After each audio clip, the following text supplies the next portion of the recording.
If you're a lineman in charge of keeping the lights on, Grainger understands that you go to great lengths, and sometimes heights, to ensure the power is always flowing. Which is why you can count on Grainger for professional-grade products and next-day delivery. So you have everything you need to get the job done. Call 1-800-GRAINGER, click Grainger.com, or just stop by. Grainger, for the ones who get it done.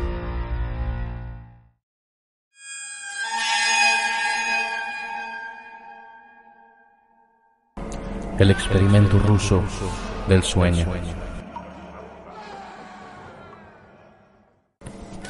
Este experimento me impactó mucho. Cuando tuve el conocimiento de su existencia, solo quería saber más y quería saber el porqué de su existencia. De ahí, el motivo por el cual decidí realizar una investigación más extensa sobre el tema y compartirlo con todos ustedes. La violencia, la demencia, el canibalismo, la automutilación, la paranoia y la fuerza sobrehumana fueron solo algunos de los resultados de este increíble experimento real. Es algo fuera de este mundo y hacen parecer a las películas del juego del miedo y Hostel como un simple juego de niños, y una vez más se confirma que la realidad puede ser mucho peor que la ficción. El propósito del experimento. El propósito era el de mantener a los soldados despiertos en el campo de batalla por largos periodos de tiempo. Esto le permitiría al gobierno utilizar menos soldados en tiempos de guerra y que este número de soldados fuera más grande, fuerte y amenazador. El gas que se empleó en este experimento fue llamado gas Nikolaev y hasta el día de hoy es usado como catalítico hipnótico o suero de la verdad, pero en mucha menor cantidad y más refinado que el que se empleó en este aterrador experimento que logró crear 5 zombies reales.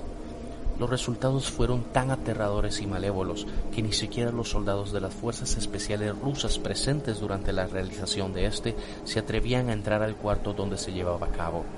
Muchos de ellos terminaron en estado de demencia y hasta tomando su propia vida por el simple hecho de haber sido testigos de aquel pavoroso experimento.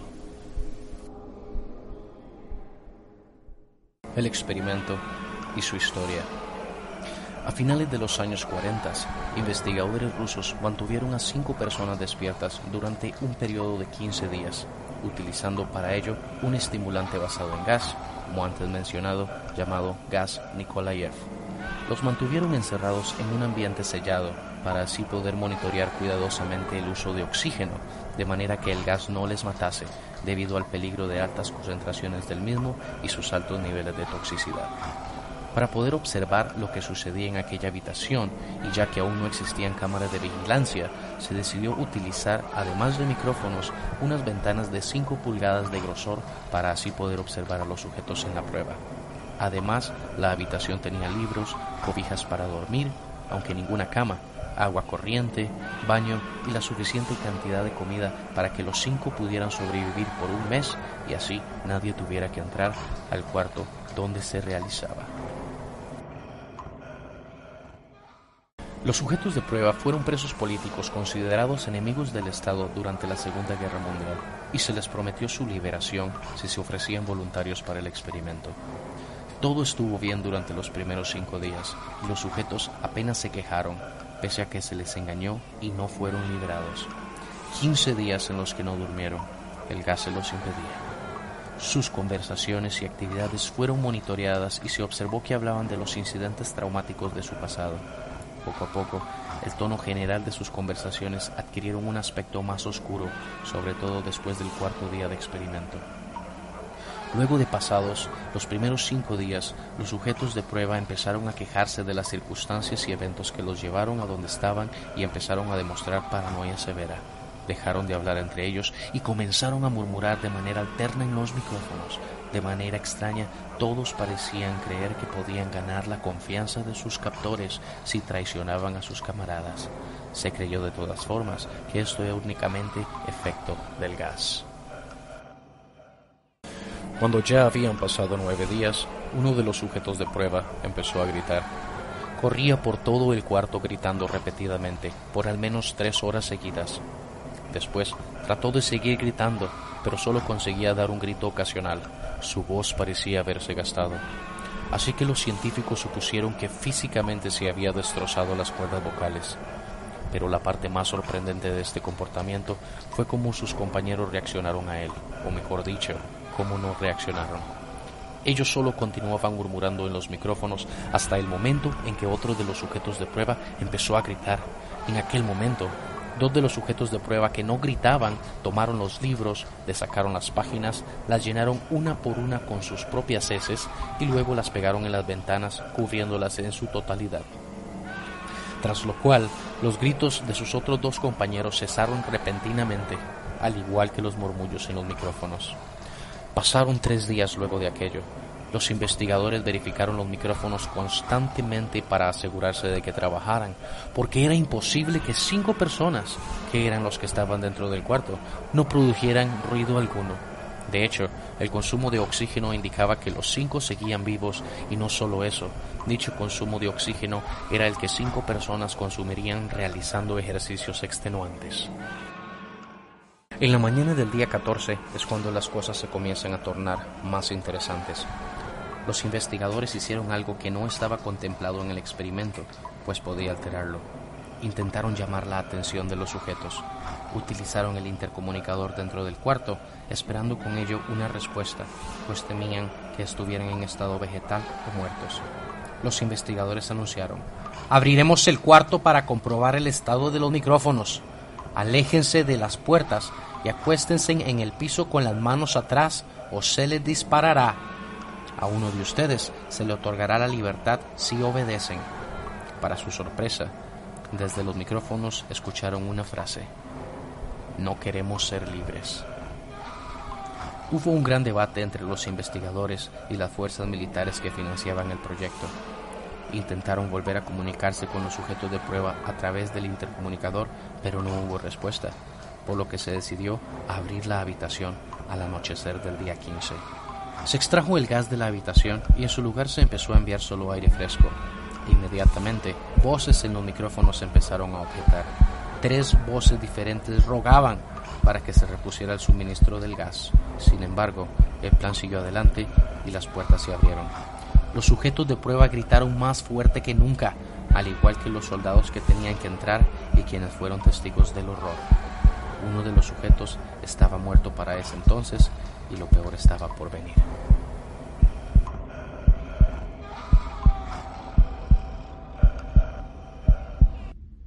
Al abrir las puertas de la habitación, pudieron ser testigos de las atrocidades y las locuras que la depravación del sueño pueden causar en un ser humano. Las raciones de comida de los últimos 5 días no habían sido tocadas. Habían pedazos de carne de las costillas y pantorrillas del sujeto muerto colocadas dentro del drenaje en el centro del cuarto, bloqueándolo, lo que hacía que 4 pulgadas de agua, sangre y pedazos de cuerpo se acumularan en el piso. Los 4 sobrevivientes también tenían pedazos de piel y carne arrancada de sus cuerpos, que se descubrió fueron producidas por sus manos y no por los dientes como se espera, porque los tejidos de la punta de sus dedos estaban destruidos y algunos de sus huesos estaban expuestos. Además, se descubrió que la mayoría de las heridas fueron autoinfligidas. Pero todo ese daño no era superficial. De hecho, la piel y los órganos detrás de las costillas de cada uno de ellos habían sido removidos, mientras que el corazón, los pulmones y el diafragma seguían en su lugar.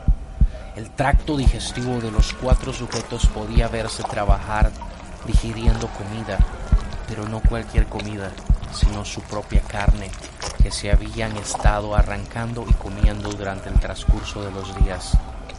La mayoría de los soldados de las instalaciones eran fuerzas especiales rusas, pero aún así, muchos se negaron a regresar al cuarto a sacar a los prisioneros, pues habían quedado muy impactados con lo que habían visto. Por su parte, los sujetos de prueba no dejaban de insistir que los dejaran dentro y de rogar y demandar que se encendiera el gas nuevamente para evitar quedarse dormidos. Por este mismo apego al gas, fue muy difícil sacar a los sujetos del cuarto, pues opusieron una feroz resistencia durante la extracción. Un soldado ruso falleció cuando uno de los sujetos de pruebas le mordió el cuello. Otro soldado fue gravemente herido cuando otro de los sujetos de pruebas le mordió la arteria femoral y los testículos. Pero eso no fue todo, pues otros 5 soldados perdieron la vida, si se cuentan a aquellos que se quitaron la vida en las semanas consecuentes al incidente.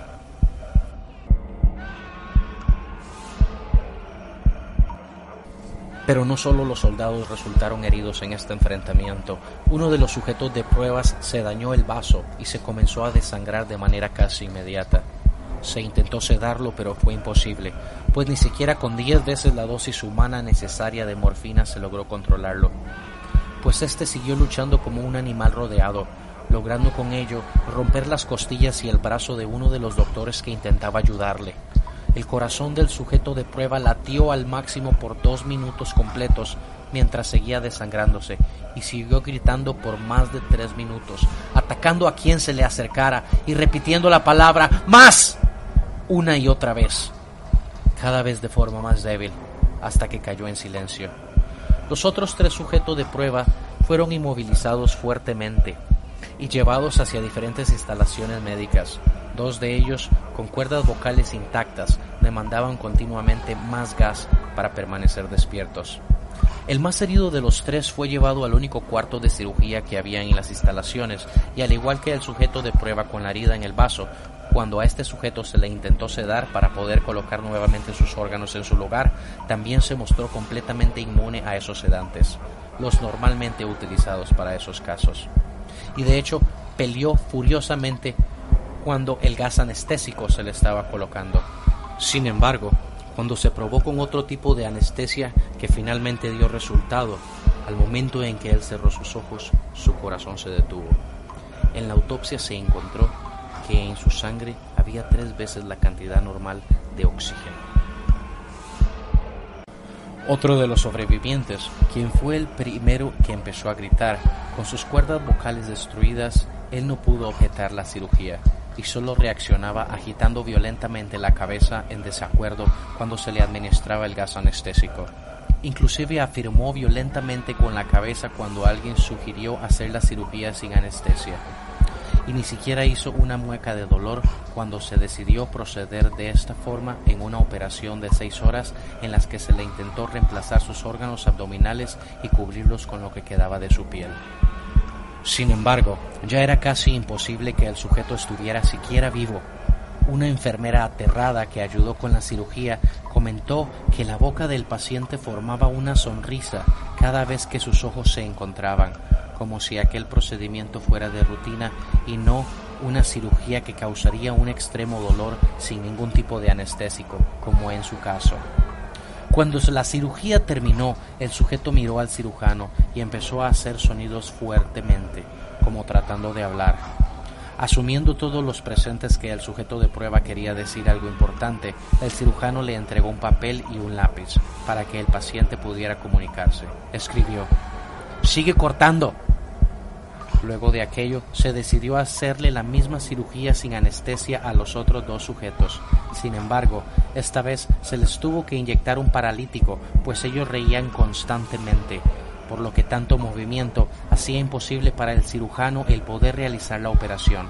Al estar bajo el efecto de aquella droga, ellos solo podían interactuar con los ojos. Cuando pudieron volver a hablar, exigieron nuevamente que se les diera el gas estimulante al que fueron sometidos al inicio del proyecto. Entonces, los investigadores intentaron averiguar el porqué de que se lastimaran a sí mismos y por qué querían el gas nuevamente. Por única respuesta obtuvieron un «debo permanecer despierto».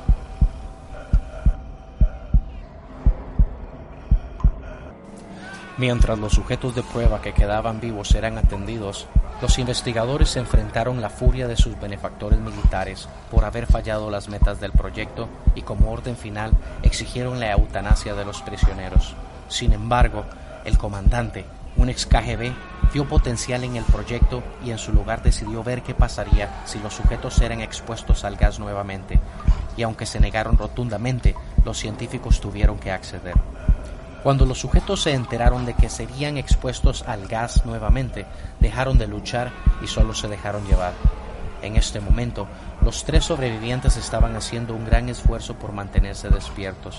Uno de ellos murmuraba una canción, El otro sujeto mudo peleaba con las ataduras que lo amarraban a la camilla que lo transportaba, aunque su deseo no era escapar, sino llegar lo más rápido posible a la habitación con el gas. Y por último, el tercer sujeto mantenía su cabeza en la almohada y parpadeaba rápidamente. Justo antes de que se metiera de nuevo a los prisioneros en el cuarto con el gas, se les colocó un monitor EEG para poder vigilar sus ondas cerebrales. Para sorpresa de los investigadores, las ondas cerebrales de los sujetos eran normales la mayor parte del tiempo, aunque a veces parecía una línea recta, como si los sujetos estuvieran sufriendo una muerte cerebral. Mientras estos datos eran analizados, una enfermera notó que los ojos de uno de los sujetos se cerraron. En ese momento, sus ondas cerebrales cambiaron a las del sueño profundo.